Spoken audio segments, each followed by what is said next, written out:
Vous buvez encore du café, vous? Non, parce qu'en ce moment, il y a une boisson française dont tout le monde parle et qui commence à concurrencer sérieusement le café au petit-déj, la chicorée. Attends, mais c'est le truc que boit ma grand-mère? Et oui, même si en 2025, on peut tout à fait découvrir la chicorée en scrollant sur TikTok ou dans un coffee shop à la mode, cette boisson N'est pas née d'hier. Je vous raconte. La chicorée, c'est une plante dont on consomme la racine, qu'on va sécher, moudre et torréfier.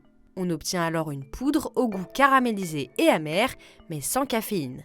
À l'origine, on consommait la chicorée pour ses vertus médicinales. Les Grecs et les Romains en mangeaient par exemple pendant leurs grands banquets pour mieux digérer. Bien plus tard, en 1809, la chicorée prend officiellement son rôle d'alternative au café. Napoléon, en guerre avec l'Angleterre, décrète un blocus commercial pour faire plier l'ennemi.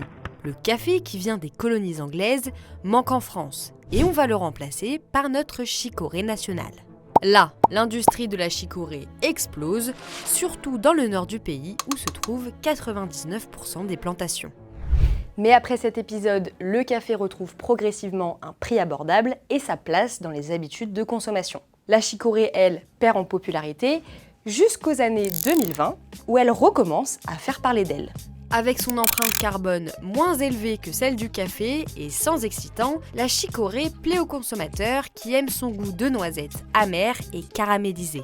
Sur le marché, on voit fleurir plein de nouvelles marques qui rejoignent les piliers du secteur et plusieurs agriculteurs se remettent même à en planter, preuve que la chicorée n'a pas dit son dernier mot.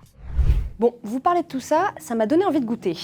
Alors, il faut mettre 2 cuillères à café de poudre, diluée dans de l'eau chaude ou du lait. Santé!